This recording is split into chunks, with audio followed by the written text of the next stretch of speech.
You've challenged me with some high expectations, haven't you? Pardon for my voice. I'm a little bit under the weather, but happy and proud to be here. So, Bill, tell me a little something about yourself. Well, I come from a fire department family. My grandfather would be my mother's father, and my dad were officers on the Chicago Fire Department. This is my dad's Local 2 IAFF retired firefighter ID. He was a lieutenant on Truck Company 8, Engine 10, Snorkel 1, Engine 77, and Squad 2 in the city of Chicago during the, started in the 40s and retired in the 80s. My dad was really into the job, but he was also quite the family man. And over evening meals, he would discuss some of the fires that he had gone to.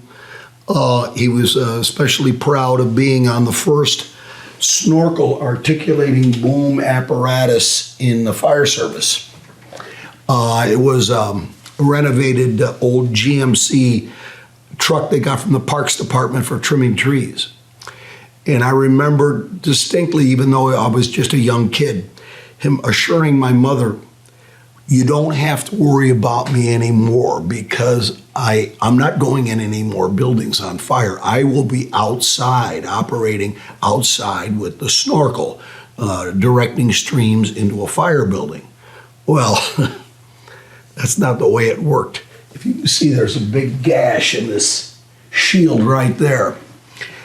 In May of 1962, he was operating that snorkel in the alley behind a furniture warehouse. And my dad seldom would take a position in the basket himself. He felt it was his job as a supervisor to stand back and get the big picture, to avoid a cliche. And he saw a crack in a parapet wall develop over the window where they were directing a master stream from the basket through the ceiling and impinging off the underside of the roof for a cockloft fire. There were no PA systems. There were no portable radios. Everybody was yelling at these guys to swing the boom out of the way. When the collapse was imminent, my dad was a humble guy, so he didn't explain it to me like this. I learned this later in life as a kid in high school when I would ride with the Chicago Fire Department, and a fellow came up to me and said, "You're Bill Gustin's son? I got a story to tell you. Your dad saved my life." So that's where I got the information from one of the firefighters that were in the snorkel basket. But according to this guy, everybody ran out of the alley, and my dad was the only one running towards the collapse zone, jumped up on the boom or the apparatus turntable, swung the boom out of the way, and was buried. And he was given up for dead, buried in bricks, a fire escape, utility poles in large commercial transformer cans. He could have retired on a disability, but as we say in Miami, he had the corazon. The corazon. He loved the fire department. He loved firefighters, and he wanted to come back to this job. He did come back because he was, what would enhance it, first of all, was his desire. But secondly, he was in great shape. And that's all that collateral circulation combined with his desire. He came back in a little over a year. It actually went back to a busier company than what he had been on. When I was a teenager, when he knew that I had a great interest in the fire department, wanted to be a firefighter, a conversation came along and he says, "Bill, don't ever be afraid to give a fire a dash from the outside if your interior attack is delayed for whatever reason." You know, and I think about that then. I had no idea what would be these reasons. Well, in Miami-Dade, it's the wind, the size and configuration of the building, burglar bars, high security metal buck doors. There's plenty of obstacles to getting water directly on the fire. So that is absolutely true. My dad was a visionary. Now we know, based upon research by Underwriters Laboratories and various fire departments, including Chicago and the FDNY, that there is a proper way to direct those streams from the outside to eliminate some of the drawbacks of an exterior stream. A lot of old timers are adverse to exterior streams because they complain about the stream pushing fire and being scalded by steam. They weren't making this up. This did occur. This was real. But in almost every one of those circumstances, I will bet my next paycheck, the stream that was directed from the outside was a fog stream that entrained more air than water and quickly vaporized into steam, and it did scald their ears and their necks. And remember, this was in the days before hoods and ear flaps and state-of-the-art protective clothing like we're wearing today. When I first heard about transitional attack, I was introduced to slicers. And I think that confused a lot of people because of where rescue was. And do you think there could have been a clearer message in the delivery of transitional training, meaning, yes, we are still going to go inside and we only do it in certain situations? It's getting clearer. It's being refined. It's being examined more closely, some of the nuances. Any theory or procedure like slicers has to be adapted to each department. And those are a good starting point. Just all of those mnemonics, I believe you call it, like coal was wealth and all those things. They're all good. They're all good, but they have to be developed for each department's situation. How did Bill Gustin end up in Miami? I was working for a small department outside of Chicago, a suburb, and my dream was to always be on the Chicago Fire Department. My girlfriend at the time, her family moved to the Miami area, and it was just the hand of God, I guess. I don't believe that everything happens for a reason, because there's a lot of horrible things that happen that have no reason, but there was a reason why. I just happened to visit around Christmas time in 1977, and the Dade County Fire Department was administering a entrance exam, which they hadn't done for quite some time. So I took the exam. Just as a speculative type thing, not expecting that I would ever be called. That was in the late December 1977. By March the 6th, 1978, I'm in our fire academy. But I still was expecting that when I got called for Chicago, I would go back. So tell me about the hiring process and the academy. I felt very proud. We had two classes running concurrently, 42 and 43. I was in 43. 42 was higher on the list. Almost both classes were veterans, and they were not kids. They were guys older than me. I was 23. These guys were, some were in their 40s, but they were in great shape. And of course, they had the Corazon. So I was one of the few guys in that class that was not a veteran. We had a lot of reservists, a lot of Air Force PJs, paramedics. And so I was with a good bunch in that fire academy class.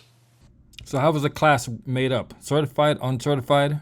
Didn't exist. There was no institution that I know of at that time in 1978, I could be wrong, that you could go to as a non-employee of the fire department, pay money, receive training. At the time, it's like 450 hours. And take the exam for the practical and written exam for a state of Florida certified firefighter.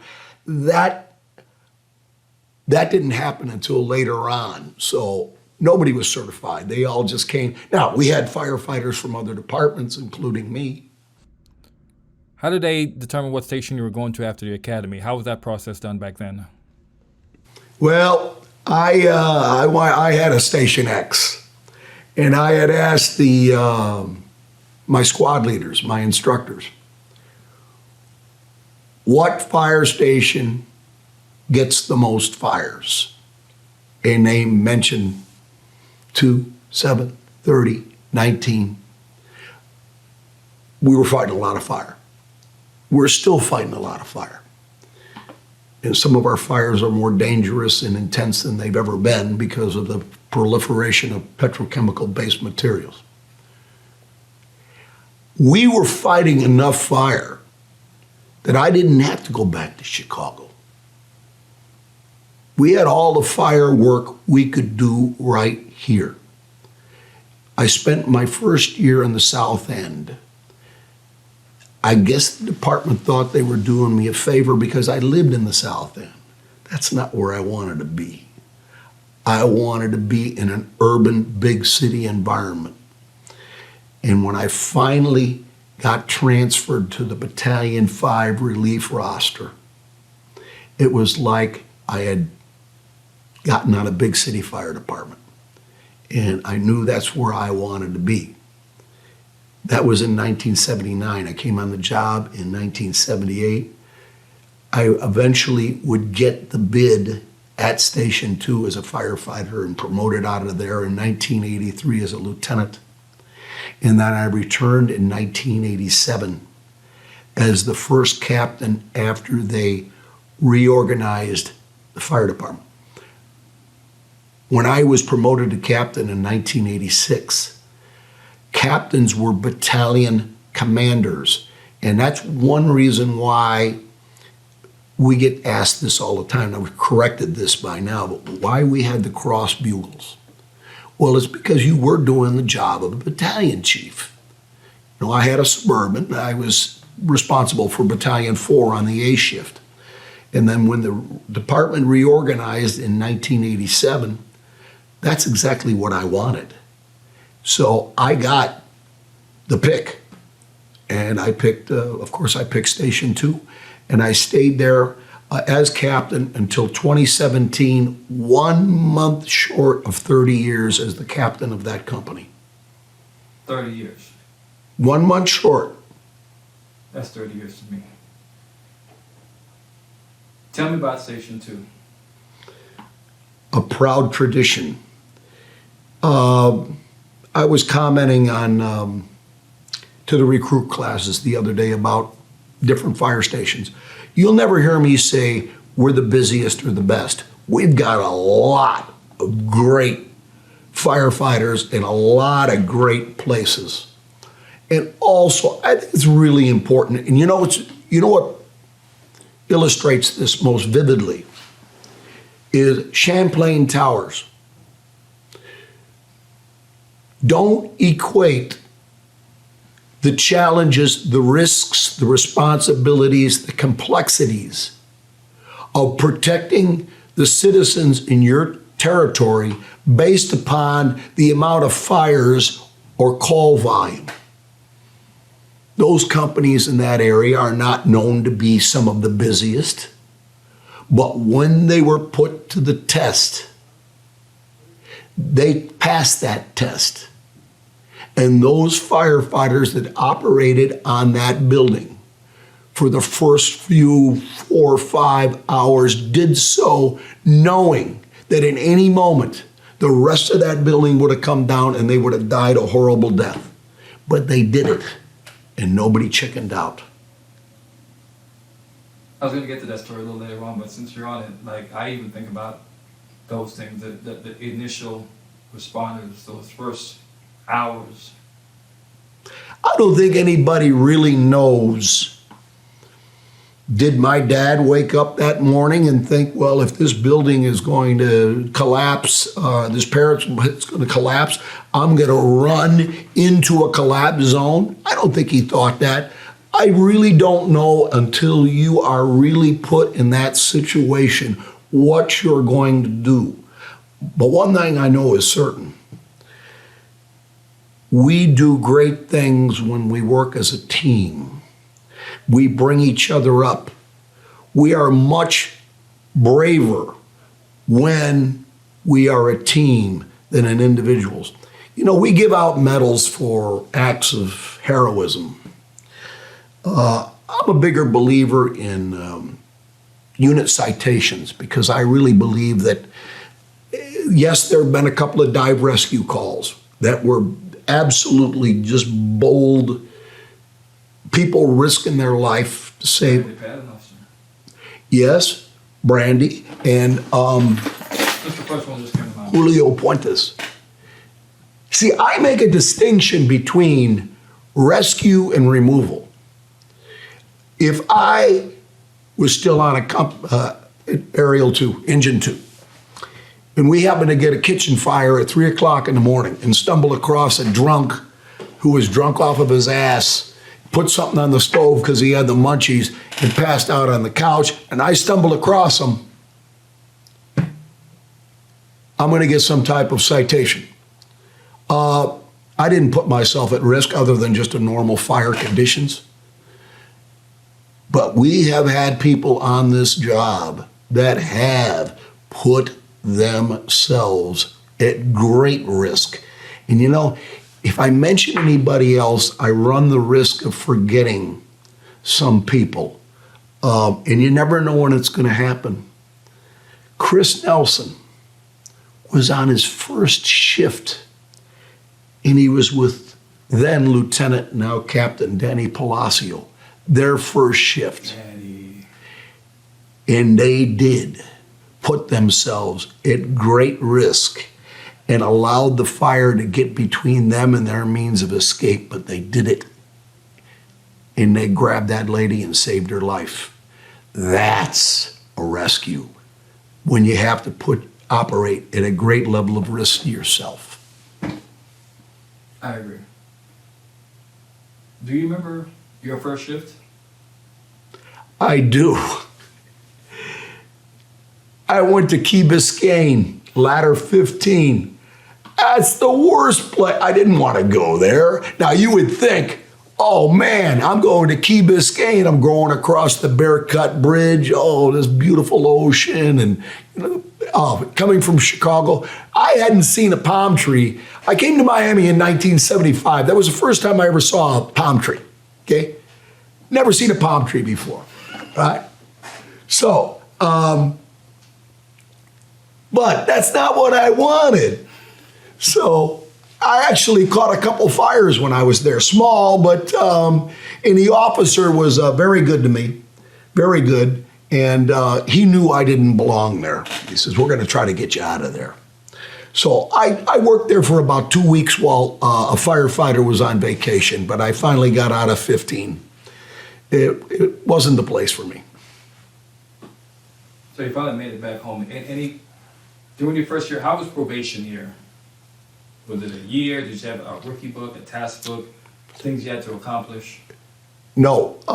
We were the first class. Before our class, they had phase 1 and phase 2. The classes would graduate, go to the field, and then come back. I think this is, we kind of do it now with our, what is it, the PDO? PDO, yeah. Where we have very sharp, experienced training officers that mentor these new people when they're out in the field. Reggie McKnight is doing an awesome job. Reggie McKnight, and believe me, I don't even like the guy, okay? Reginald McKnight is far beyond his age and his rank in terms of his leadership ability and his wisdom and his charisma. He gets people to work together, and it's all genuine. He's right up there on the top of my list as far as people that I admire.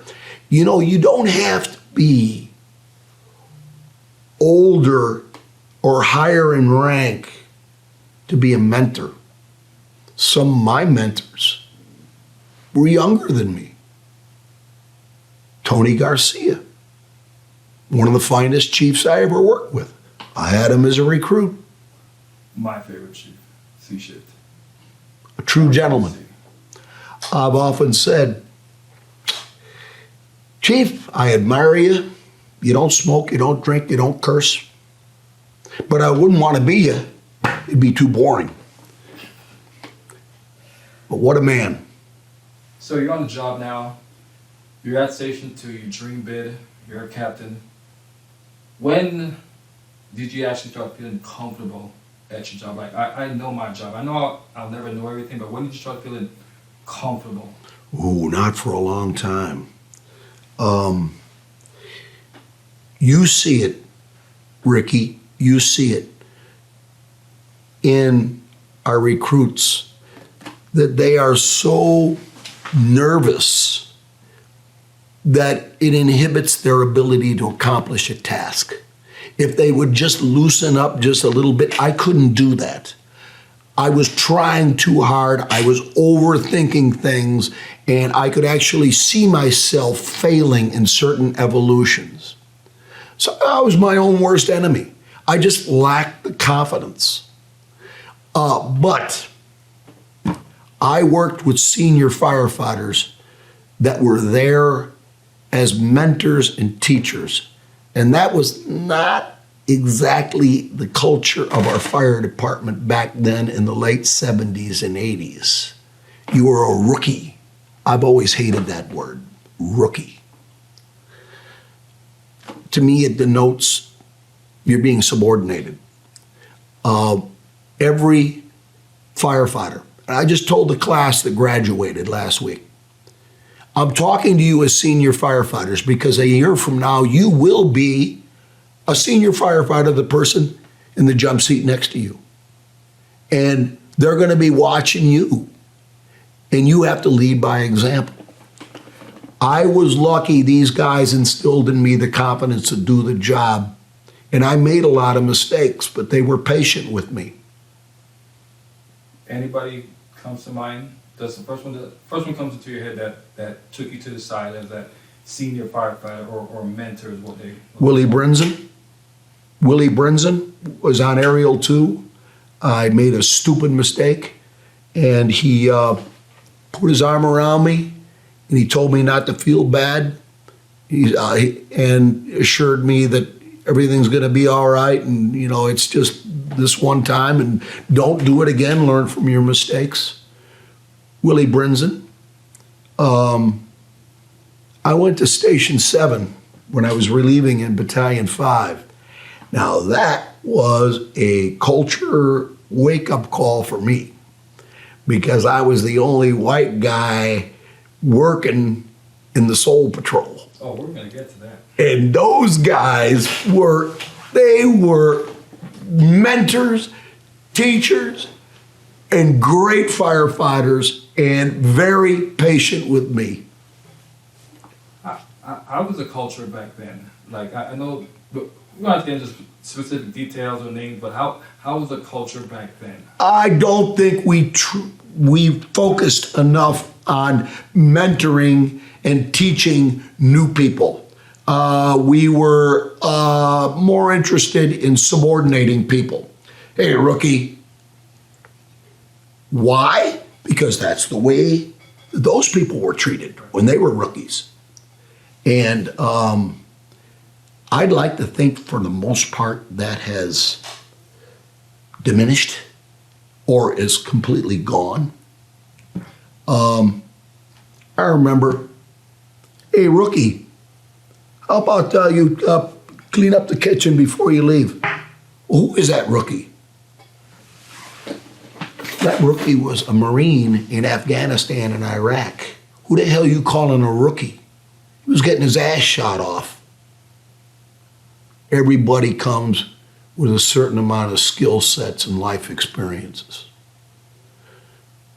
The days are over for subordinating our new people. We have gone from a semi-skilled trade. You're still going to get your knuckles busted and your fingers dirty, but we've gone from a semi-skilled trade to a profession.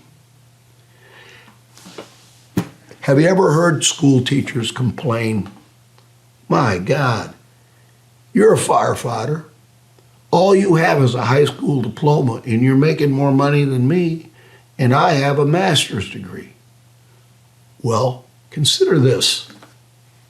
All of the disciplines that we have to learn, even if we don't aspire to get promoted. EMS, we're friggin' doctors. Hazardous material, extrication, technical rescue, building construction. All hazard department. It is an all-hazard department, and we proved it throughout the years. Airplane crashes, building collapses, train derailments, hazardous material releases, hurricanes. We've been through a lot.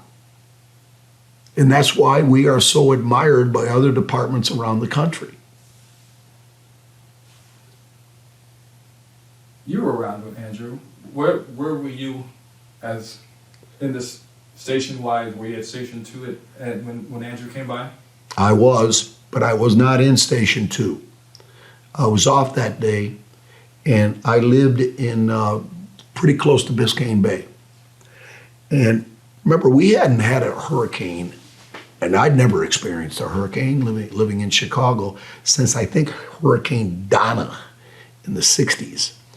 So I took my son, daughter, and my wife, and we went to a school as a hurricane shelter. And thank God that I did. My house was destroyed. In a sense, I was one of the lucky ones because I didn't have to live in it. It was destroyed to the point that the insurance company paid me for my house and gave me a very generous living expenses check. Will that happen again? Probably not. But I felt bad because my family was in trouble. I had to take care of my family. And to this day, I still feel guilty about not being there for my department when they really needed me the most. And this is something we talk about in every recruit graduation. And it is real. Now, I was on the C shift, which means that's the Christmas shift. So just about for all of the years that I was working at Station 2, it seems like 2 out of 3, I'm working Christmas. But it is real, man. Hurricanes are real. Hurricanes are miserable. You got to take care of your family. And I couldn't take care of my family. Now, we're doing this under the umbrella of the union. This is where the union, the international. I was allowed to take care of my family and settle them in a new house in a new neighborhood because of members of the IAFF that worked not right in my position, but worked in a position so somebody could move up to my position. And we have done that so many times. I am very proud when I think back of how many international members that have had children at Sylvester Cancer Institute, the Burn Center, Jackson, the Children's Hospital. And we have had them stay in our fire station found them a affordable place to stay if they wanted to be with their families. And of course, they reciprocate. There's other locals that do the same thing for us. That's just one of the wonderful things about the International Association of Firefighters. Do you remember, you've probably been through a lot of different union presidents. How many union presidents have you seen come and go throughout this department? John Rozier Sr., and I think it was George Nally. Dominic Barbera helped shape not only Local 1403, but this department. This department would not be where it is today without 1403, working together to build a great fire department. And Dominic Barbera has a lot to do. He's very instrumental in this. We talk about what a great union president he was. Okay, great union president, and a figure in the international. Let's talk about Dominic Barbera, the firefighter and fire officer. He was a worker. He set an example. If you worked on his unit, he expected excellence. Yes, he was dedicated to the union and he spent a lot of time, but he did not, when he was on duty, he did not neglect his duties on duty. He's quite a man. Who came after him? I know he came back several times, but it was Mickey Don. I'm going to tell you, I'm a passive union member. I pay my dues, of course I do. My dad was a passive union member, but he made it sure you will be in the union. Firefighters that are not in the union they're only hurting themselves. They're only hurting themselves. It's a fraternal organization. Some of the nuances. Any theory or procedure like slicers has to be adapted to each department. And those are a good starting point. Just all of those mnemonics, I believe you call it, like coal was wealth and all those things.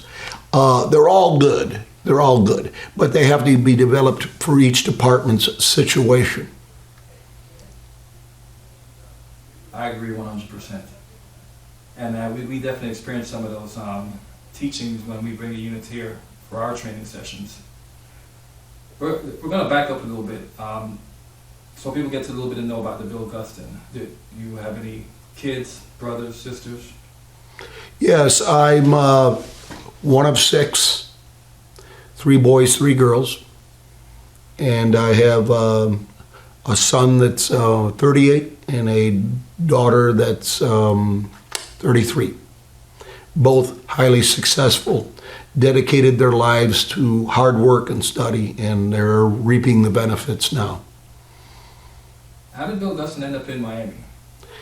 I was working for a small department outside of Chicago, a suburb, and my dream was to always be on the Chicago Fire Department.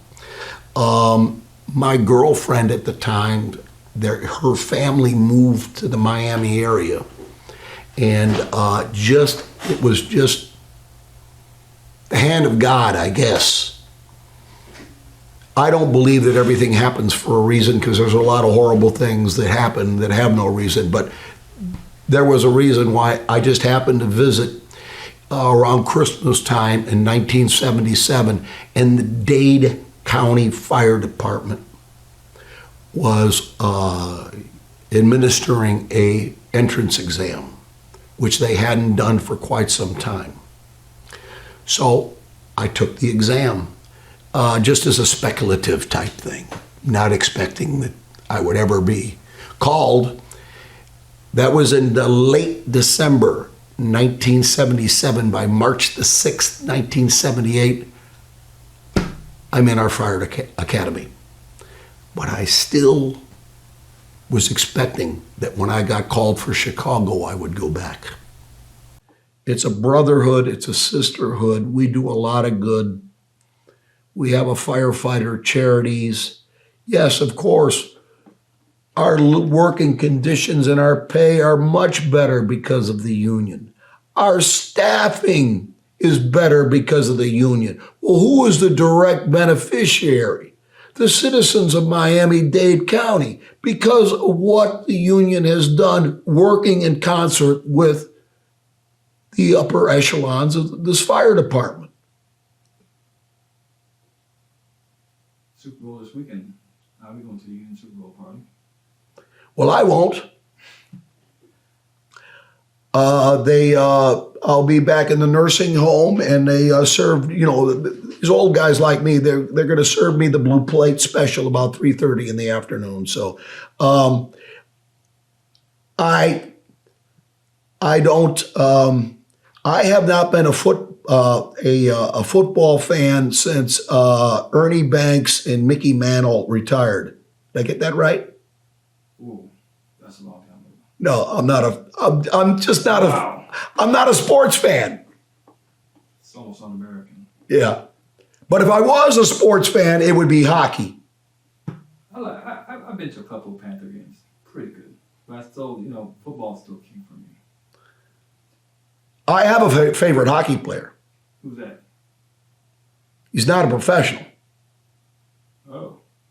Shane O'Brien. Bow-legged Shane O'Brien?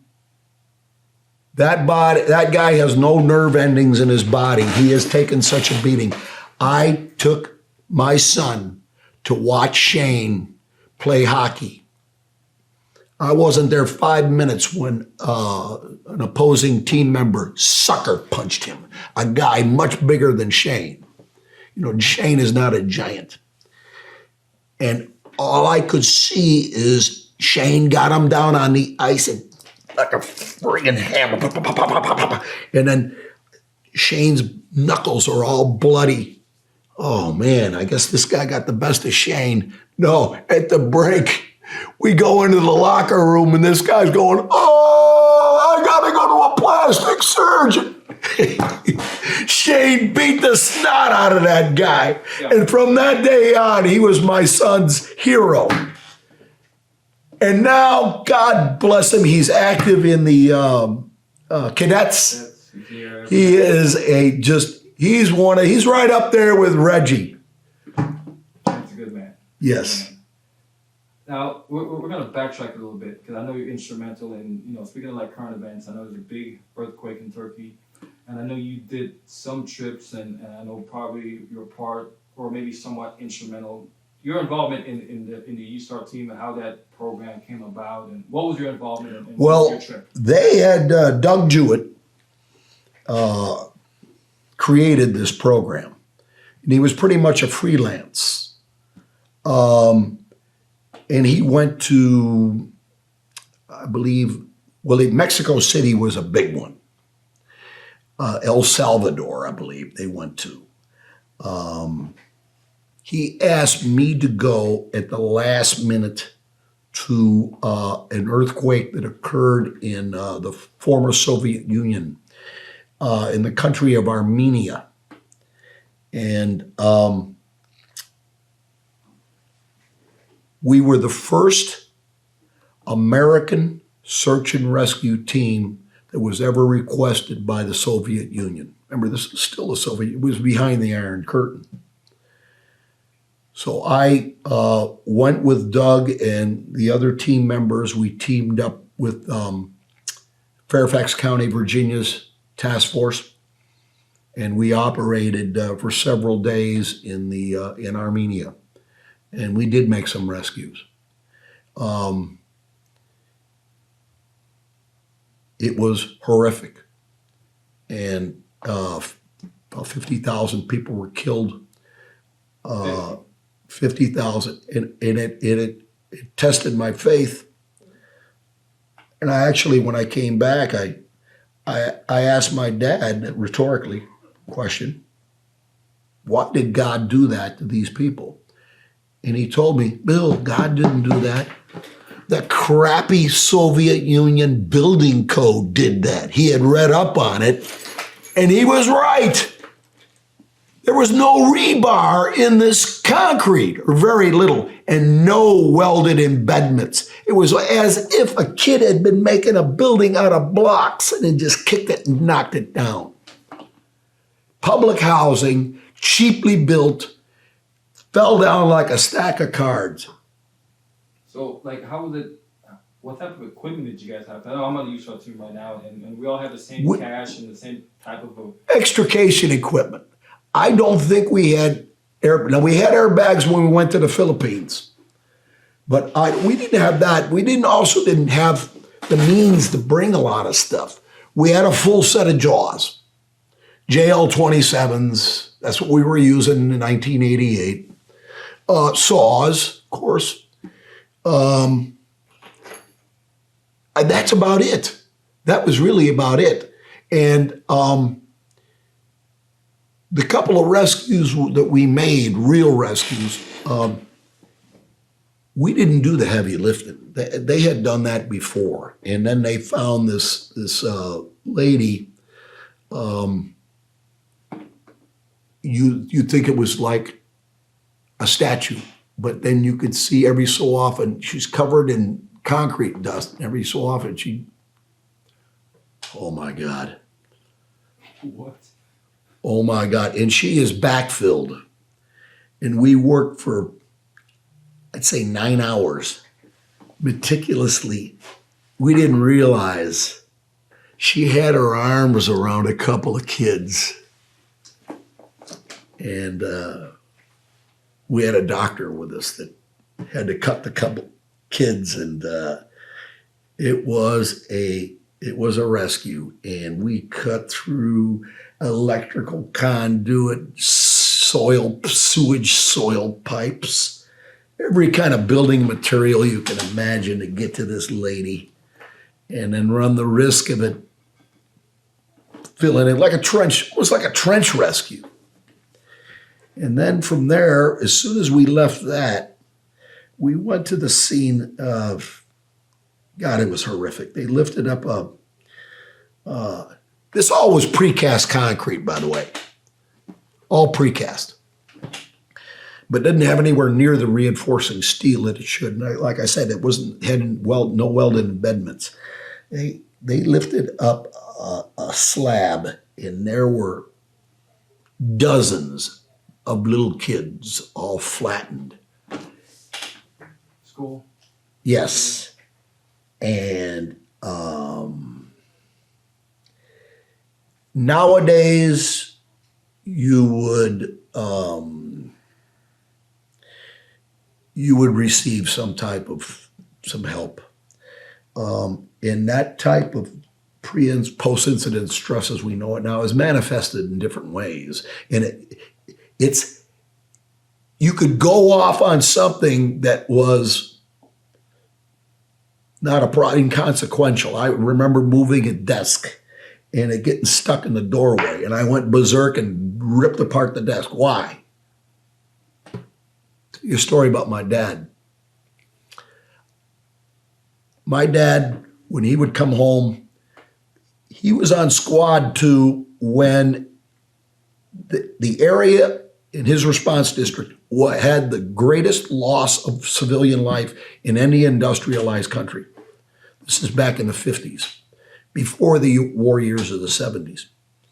And when he would come home, my mom would tell me, you could see by the look on his face, it was kids, wasn't it? So apparently he had a horrific fire with a bunch of kids burned up. So my mom got the idea, listen, get your mind off of it, take a nap, let's go out to dinner and go to a movie. Well, the movie they saw was Old Yeller. I have to read that book. Old Yeller. It does not have a happy ending. At the end of that movie, my dad sobbed uncontrollably, where he was like, my mom said, he made a scene. He was sobbing uncontrollably. Now, you know it wasn't Old Yeller. It was those kids. So our meeting, who do you remember? Some of the other members that went with you? Oh, sure. Joaquin Del Cueto, Carlos Castillo, Raul Chavez, Bill McIntyre, one of the smartest gentlemen that I've ever worked with, who could speak fluent Russian. He had been an officer in the Marine Corps. What a class act. And then I made some lifelong friends on the Fairfax County Fire Department that I'm still friends with today. They're all retired now. But Alistair Jewett, which is, I think, Doug's nephew. I just saw him recently. I don't want to leave anybody out. Jimmy Arias, God rest his soul. Jimmy. I think we met one of the Jewett's daughter, or I can't remember. Remember we did the dog thing in Doral? Yes, we did. Officer? Yes, we did. And that was the hand of God. She walked into the squad room, and we were spearheading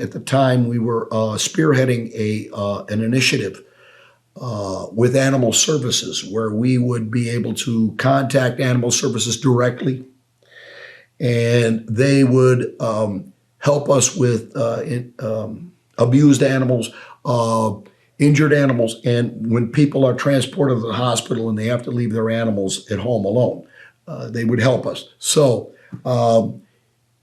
the fellow from Animal Services, who was a retired Coral Gables detective, was explaining the program to the Doral Police Department. And I saw that name Jewett, and it was Kathy. It was Doug's daughter. And as soon as I saw that, I came back to the headquarters, and I don't know if it was you. Somebody, I think it was you, Ricky. You took a picture of myself, Doug, Joaquin, Raul, standing in Leninakan, Armenia, with the American flag flying in the background, and which they had never seen before in the Soviet Union, not in that area.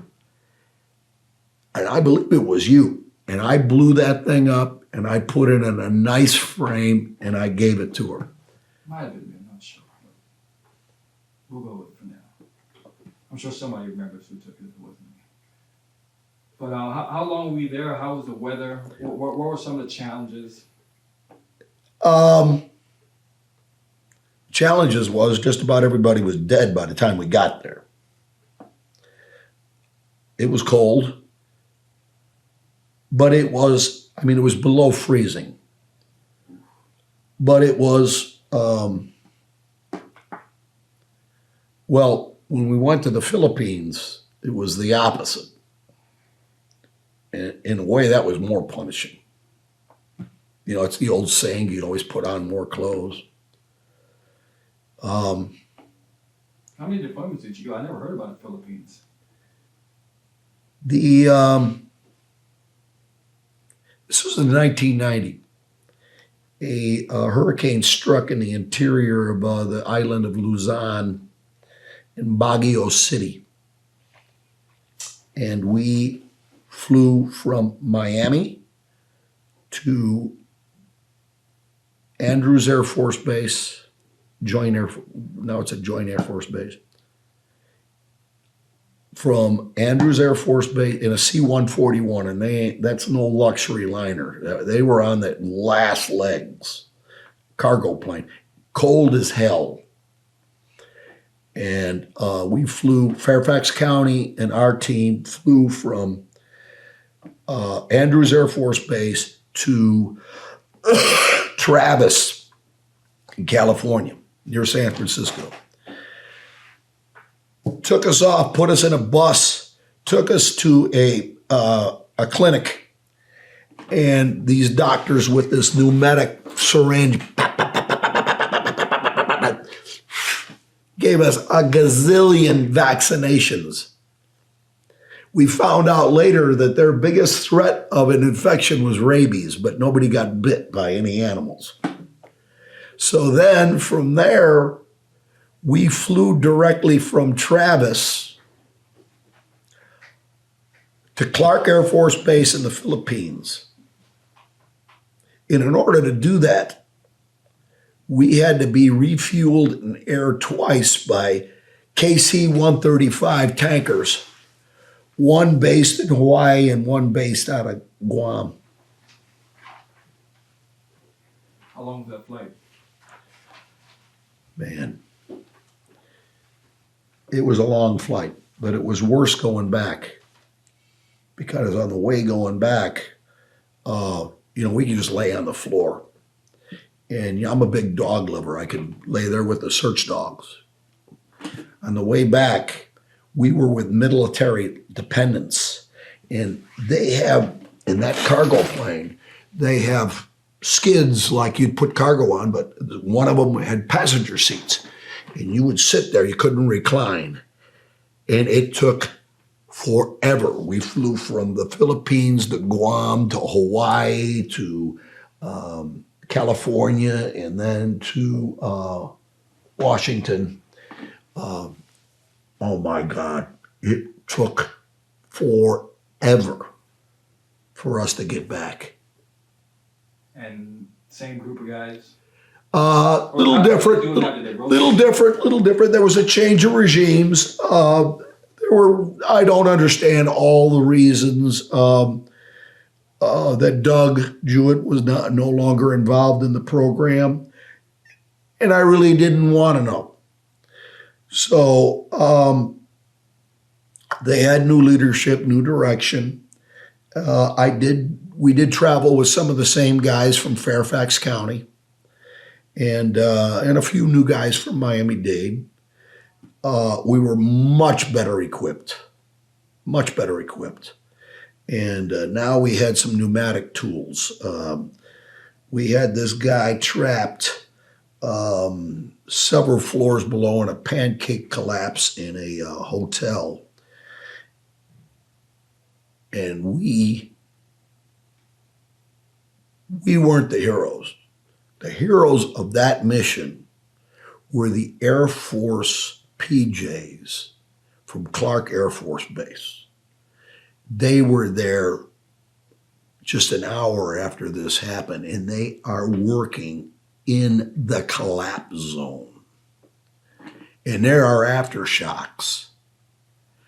I actually ran into a guy that knew a PJ in the Philippines that knew one of our guys that was a member of our department. I think his name's Scott Tracy, all the way over there in the Philippines. And you guys are working the Alpha Bravo shift, just working 24/7? No, just during the day. Just during the day. So was FEMA around back then, or some form of it? Well, this is what occurred, is as a result of these missions, we were called to Fairfax, Virginia. And I didn't know that this was going to be the genesis of what is now our urban search and rescue teams, our FEMA urban search and rescue teams. So we formed a group. I was in a group, sat right across the table from Ray Downey, the Captain Ray Downey. Wow. Right across the table from him. And we were the equipment group to develop standards for equipment. The guys on the West Coast, they were heavy into shoring for wood frame. In Southeast Florida, man, we're into concrete. We are into concrete. So, I mean, if I get a vote, it's going to be breaching concrete. And we went real heavy on the concrete, which was a good thing. So did I ever think that it would evolve into what it is today? Not a clue. But we met over the course of 2 years, putting together standards. And we still didn't have any uniforms. We were still using regular fire helmets. We were a ragtag. Those things. What's that? Those things must have been heavy compared to where we are now. We would take the liners out of our bunker gear. Smart. Yeah. But it has evolved from there. And I'm very proud that I was a part of that initiative. And I got a very nice award from the director of FEMA at the time. And like so many other things, pictures from Armenia, so many other things, all lost in Hurricane Andrew. As far as any other big calls in Dade County's history, I know we had our fair share. What's the first one that comes to mind? Well, I participated in we had plenty of fires that we did fight, but they were right after the riots. And frankly, yes, frankly, I believe wholeheartedly that it was the property owners that were taking advantage of the situation to burn themselves out of their business so they could get the hell out of there. And then they relocated to Medley. If the amount of businesses that left had gone to a different county, we would have had a serious problem with our tax base, but they stayed within our jurisdiction. So fighting the fires after the riots, recovering Dewey Henry's body at the Dolphin Carpet Warehouse. You were on duty that day, or were you? Yes. We came from, that was about 136th Street and about 90th Avenue. I think we came on the fourth alarm. Now, when we got there, we were told right up front that Dewey had passed. So it was our job to lift up the carpet rack that had crushed him. And mind you, this was a hand of God, because this man stood at the doorway between the small showroom that the public would enter and shop and this giant carpet warehouse with 30, 40-foot high racks of these giant rolls of carpet. Twin T roof collapsed, precipitated a collapse of the carpet and crushed Dewey. We could have killed a dozen firefighters. We have got to be one of the luckiest fire departments in the United States, because we do see a lot of work, and we are in very dangerous situations. Somebody must be watching over us, because we do operate at a high level of risk.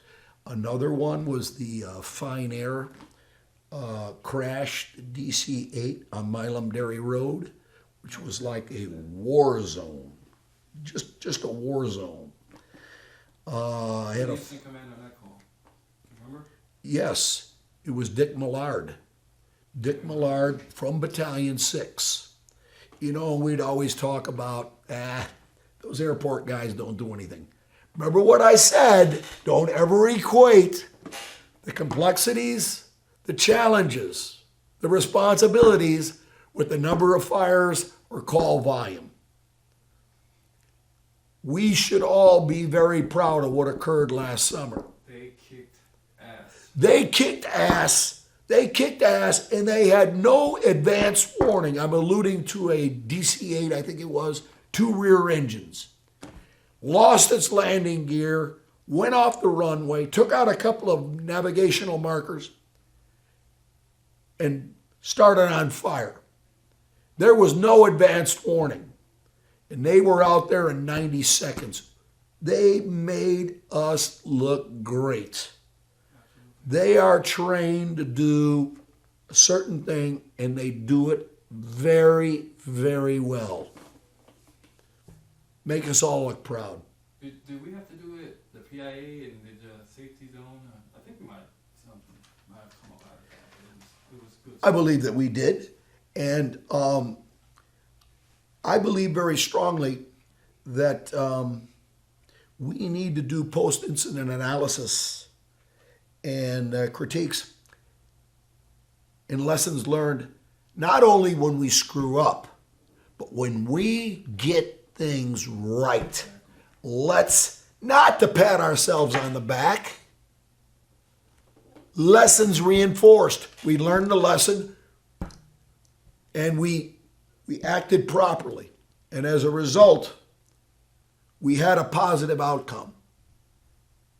And we have some good outcomes. Not always. Recently, we had a fire where the outcome was not what we would want or expect. But I have to tell you, we're going to take action to make sure it doesn't happen again. When was Bill your instructor? When did you come around to start teaching? Because even before I was in this department, I heard Bill Gustin. Well, I was an instructor in the Chicago area before I came here. And then, because I had been a firefighter for 5 years in the Chicago area. And then I was still a firefighter. I was on the lieutenant's list in 1983. They had just started the fire science program at the time, Miami Dade Community College.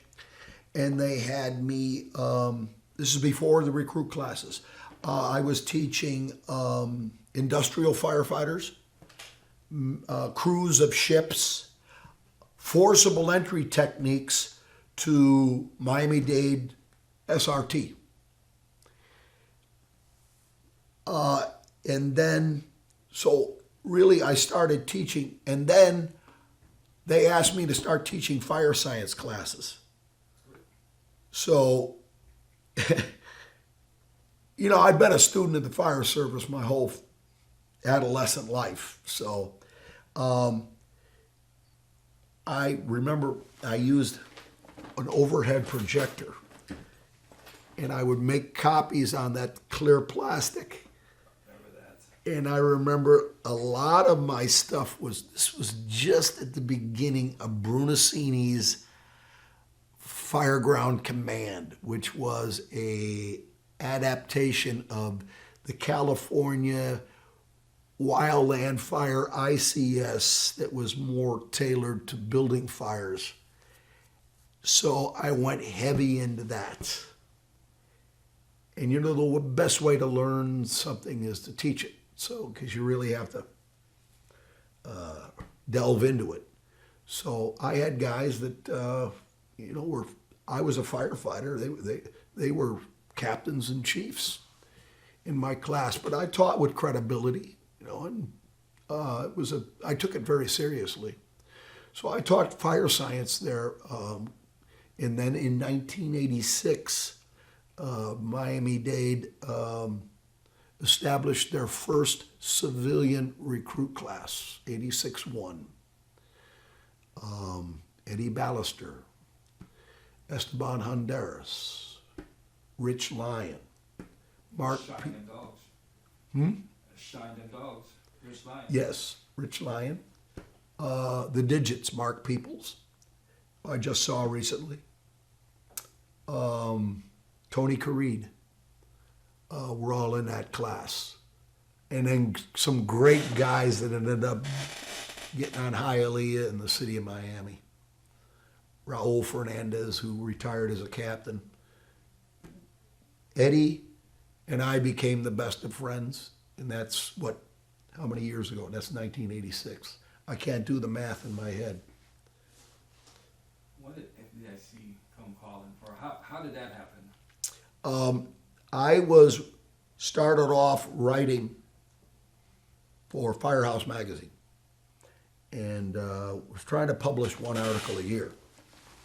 And then when I thought, I'll take a stab at it, and I started writing articles on shipboard firefighting because I was doing a deep dive in the early 90s on shipboard firefighting, learning everything I possibly can.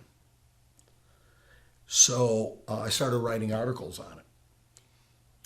And then Fire Engineering bought the conference. They bought FDIC. And So they were separate. They were separate. And they bought that conference. And they got into the conference business. And that's when I became heavily involved in FDIC. What was the first class you taught at FDIC? I taught a class on modern suburban firefighting, and I taught a hands-on with the Indianapolis guys on ladder company operations. And didn't know these guys from a hole in the ground, but we coalesced, got together, and put our heads together and made it up as we went along. And we gave these people their money's worth. I think we did. Operated at several abandoned 2.5-story frames, typical Indianapolis type structures. One year we had a hands-on, myself, Ray Bell, Brian Anderson, Dave Wood, and a couple of guys from Rockland County and a captain from Yonkers, car fires. We had 4 groups of 25, 4 4-hour periods over 2 days. That's 4 groups of 25. That's 100 students. Each one got their own car where they would be at the nozzle. We fully burnt 100 cars in 2 days. That must have been a blast. It was exhausting, but we did it.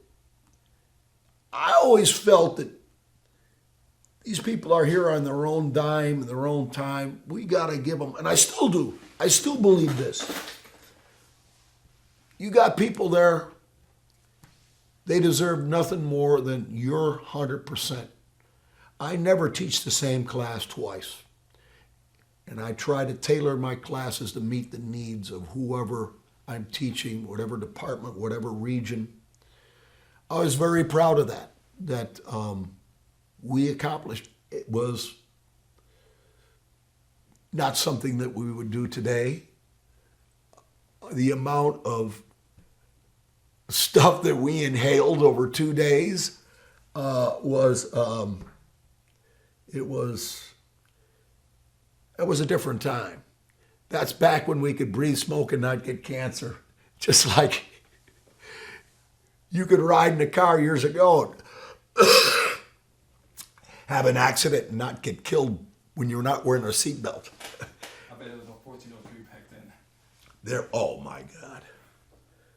The things that we would do, both department-wise and freelancing and at conferences. Hey, there's been many a conference where they've let fires get away from them. And they ended up being extra alarm fires. And we are damn lucky that it hasn't happened to us. Well, it did happen to us. It did happen to us. In 1403, which is the standard for live fire training, we brought this on ourselves, largely in the state of Florida. What happened, I believe, in Kissimmee, where they killed 2 firefighters. And what happened to Wayne Mitchell. Class 93, I believe. So when we look at 1403, and maybe we've gone too far to the extreme, we brought this on ourselves. And there's a reason why you have to control the fuels that are on interior surfaces and that are burning because now of the hydrocarbon-based materials.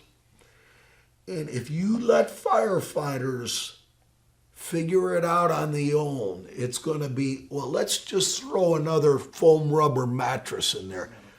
Let's throw a pallet in there. Oh, and we've got some, oh yeah, gasoline. Throw some Christmas trees in there. Okay, guys, there will be no burning in this acquired structure. Oh, well, yeah, but we're just going to use a flare. Okay, a road flare. Hey, give me that seat cushion there. Throw it in the bathtub with the flare. Oh, yeah, grab that pillow. And the next thing you know, You gotta call up our alarm for you and say, hey, we see some smoke. Don't worry about it. It's us. we had a building in North Bay Village, Larry Pascow's Harbor Island Spa, fire-resistant 9-story high-rise. Aerial 2 will be using a smoke machine or smoke bombs.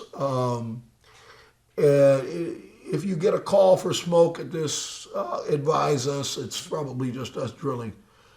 Smoke machine, my ass. God. Now, let's make something perfectly clear now. There's shit that we did before. There were pranks that we pulled before. There were racial and sexual oriented jokes that we said before that we can't say now. Different times. It's different times. It's different times. Listen, I'm an old bastard. I get it. Sure, I catch myself every so often saying something inappropriate. But we are professionals. I'm telling whoever's watching this, I don't know who's going to watch it, who's ever watching it, do not have any fires in an acquired structure or here unless they're in compliance with 1403. You will go to jail. You will go to jail. It's a violation of state law. It's a different time. It's a different day. The jokes that we used to tell, the grab-assing that we used to do. Not everybody has the same sense of humor. I have a dear friend, a mutual friend, Ricky, that was terminated from his department and had to fight and claw his way back for firehouse banter that we've just been used to saying. Yes.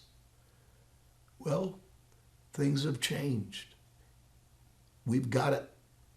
And I'll say this about our change of culture. For the most part, it's good, Ricky. For the most part, it is good. We've never gotten along better with, did I mention this before? These are the good old days. These are the good old days right now.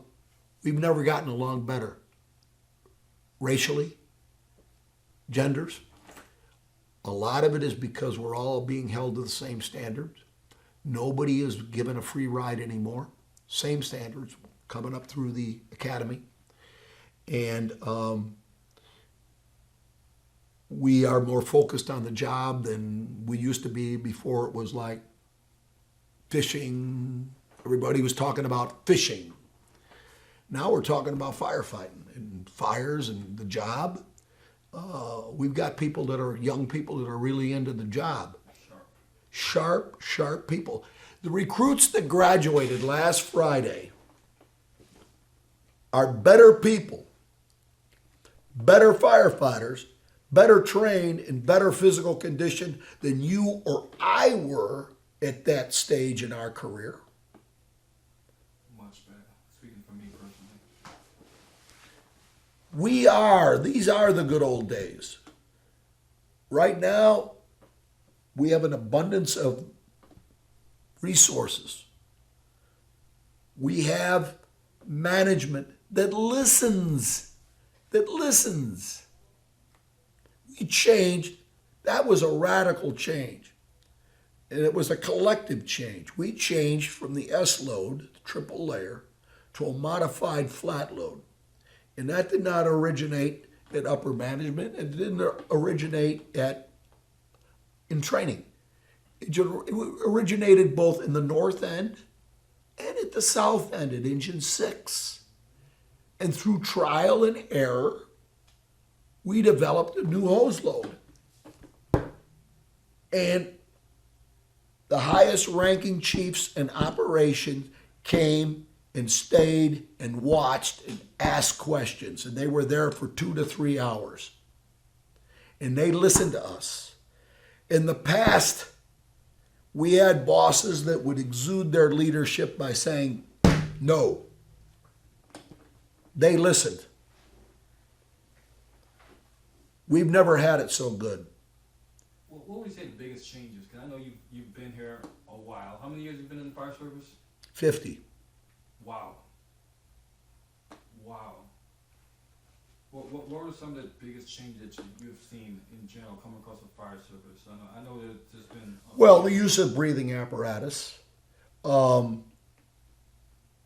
We ride in closed cabs. I rode the I tailboard. remember the open cab days. Yeah, well, I used to ride on a tailboard. Ooh. And I used to do it up north in below zero weather. You talk about a wind chill, bro. Holy smokes. You're hanging on the back step with that wind blowing you in the face. Protective clothing. And as I said, we've gone from a semi-skilled trade to a profession. We know a lot more about the enemy that we're fighting. And we are way more educated, way smarter. We're working smarter. Those are the changes. Why are gloves no progress in gloves? I'm sorry? Why are the gloves still horrible? They suck to be blunt. That's probably one improvement that the fire service needs to work on. Well, I'm going to evade your question by saying this. There is a rash of hand burns in the fire service in this country. And the reason is firefighters are wearing their extrication gloves instead of their firefighting gloves, and they're getting their hands horribly burned. And when you lose that elasticity in the back of your hand, you're not going to be able to wipe your ass anymore. I know they have improved, Ricky, in dexterity. They have. Now, our department is a little different than others. We teach our recruits, mask up without your gloves. And I still firmly believe that if we'll have a race, you mask up. And when I mean mask up, I mean the hood's got to be perfect, no exposed skin. The strap has to be under your chin, not on your regulator. Your helmet has to be straight. You do it with gloves, I'll do it without gloves. And then I'll put my gloves on. And you'll beat me in time, I'll beat you in accuracy. So I know I didn't answer the question. Believe me, we're still in a capitalist society. The fire equipment industry is striving to improve the dexterity of gloves, and I think that we're out of balance, especially in South Florida. We have, nationwide, people dying of heart attacks in rhabdo, because of heat exhaustion. You can't expect people to do a heavy physical job in the summer's heat and humidity and then add the heat of a fire. No wonder they crap out so fast. So, have we gone too far? I really think that unless they come along with some type of device that you can just throw into it. Well, they've almost done it. They've almost done it. These hand grenades where you can just throw it in a confined space. And if that doesn't materialize, I think what we will see is some type of cooling vest or something like that. You know that our lightweight breathing apparatus is a brainchild of NASA. Fire departments have benefited tremendously due to the improvements in the research by NASA for our astronauts. So it's CRM or crew, what's the acronym that they use? Well, that's the aviation industry. And it was Resource management. crew resource management. Well, yes. I'm flying this airplane. I'm a 40-year veteran of this American Airlines. And you're a pissant. You're just a junior officer. You just got on, and rookie. Captain, it looks like we're losing some oil pressure in the engine number 4. And I look at you like, don't you think I know that? Well, what ended up happening was they were flying airplanes into the ground. And what was happening in the fire service? The same damn thing. When I came on the job, it was keep your mouth shut, rookie. Keep your mouth shut. Keep your mouth shut. I remember one of Randy Maver's first days on this job.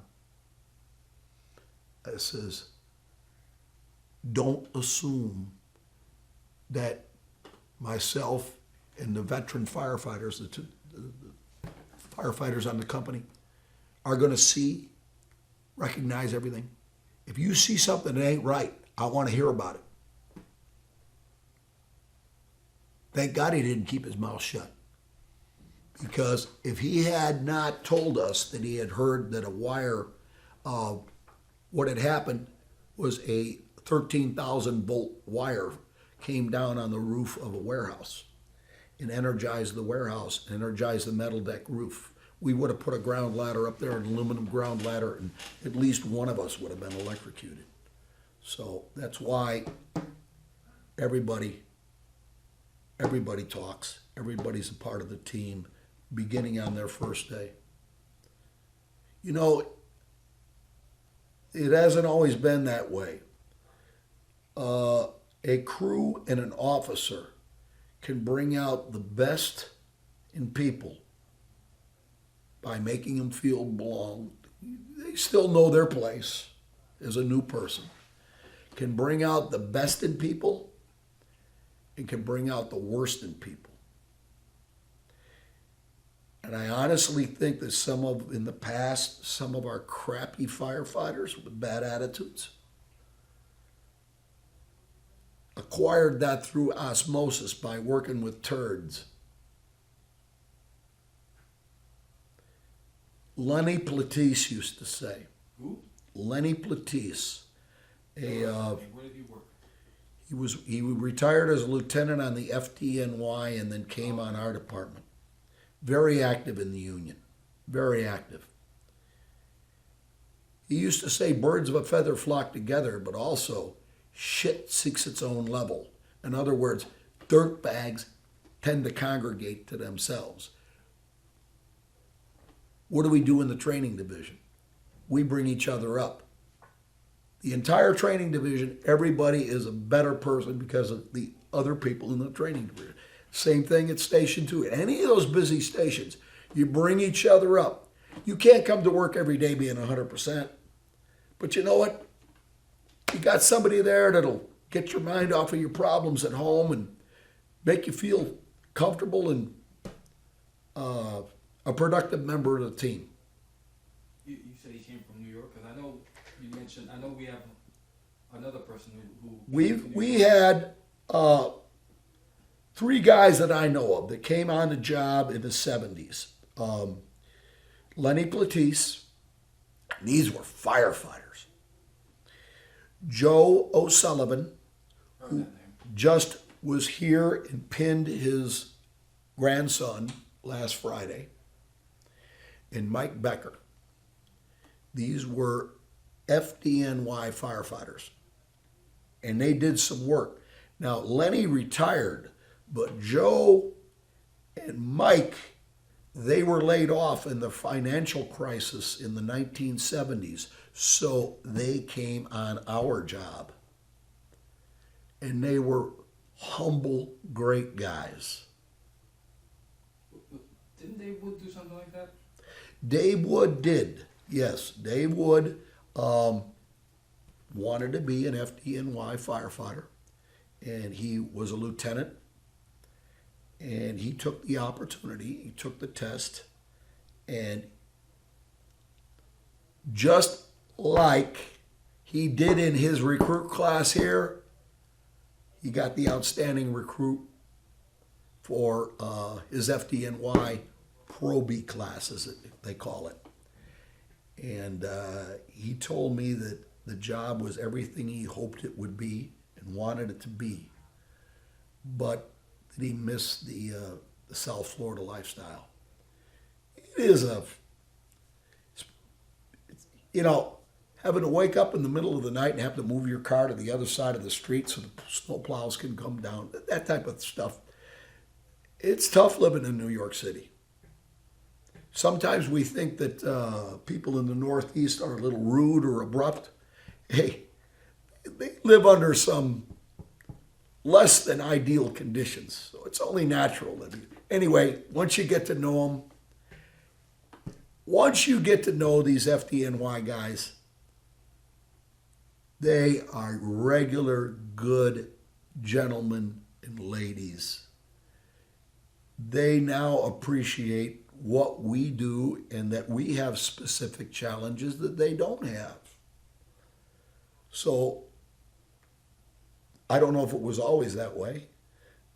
And I think that if I was an FDNY firefighter or a Chicago firefighter, it's natural to look down your nose at smaller departments that don't do as much work.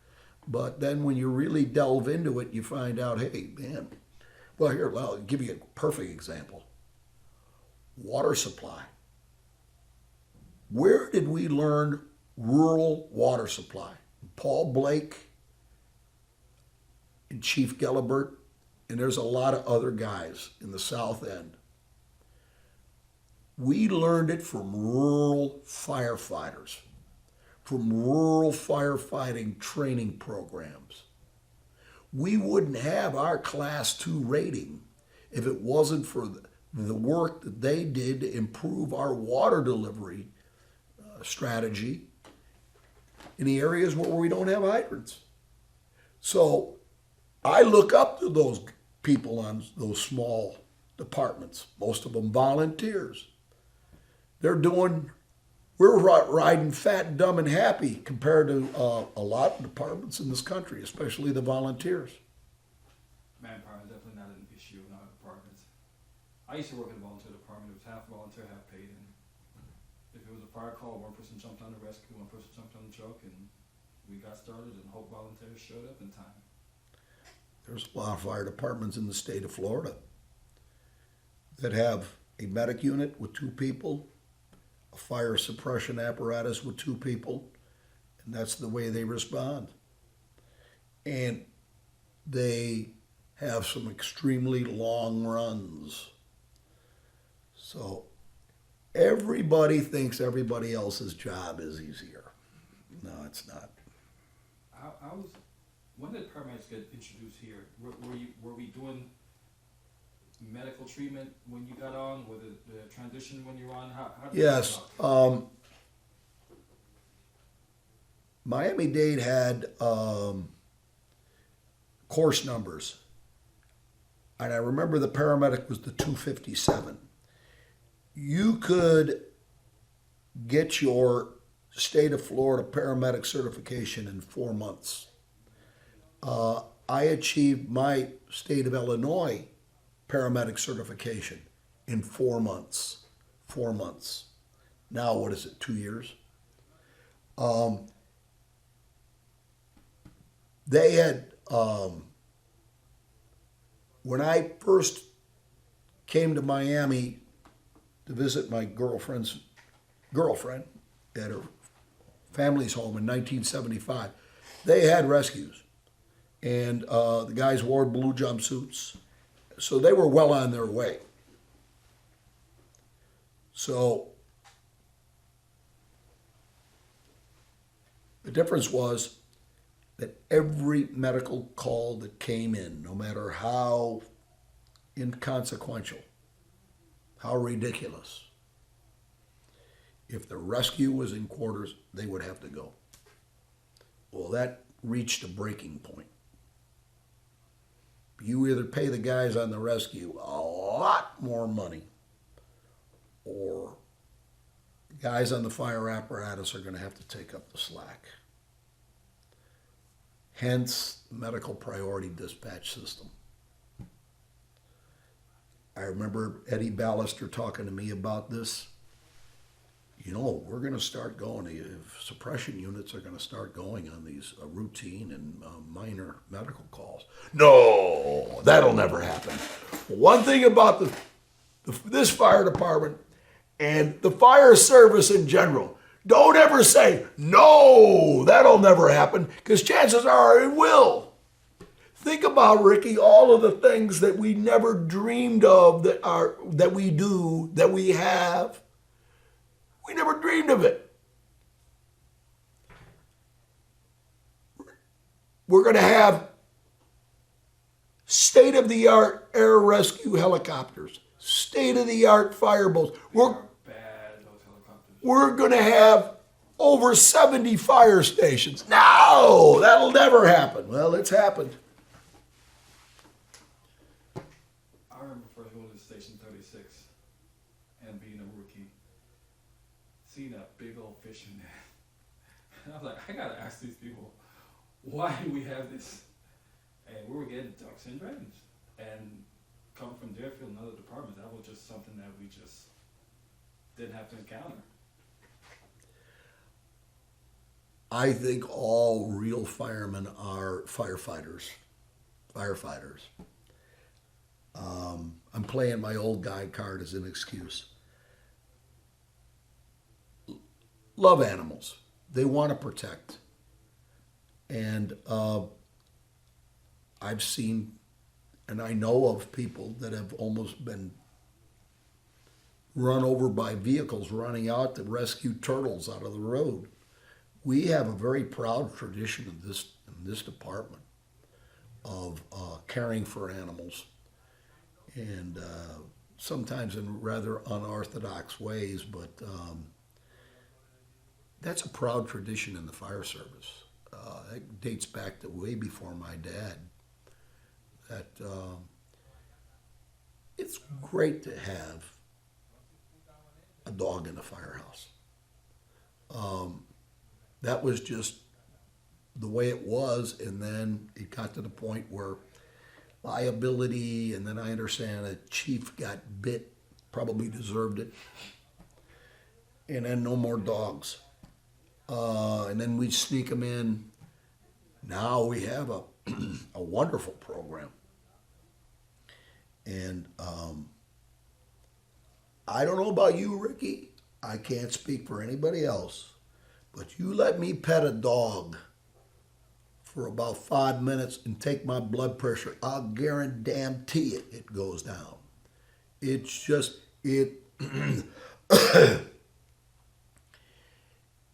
I'm sure it's some type of endorphin or something that makes you feel good. Works for me. I love dogs. It's people I hate. I used to have a girlfriend that said I love animals more than I like people. And older I get, I'm like, I'm getting to where she was at the time. And I still enjoy people, but I get it.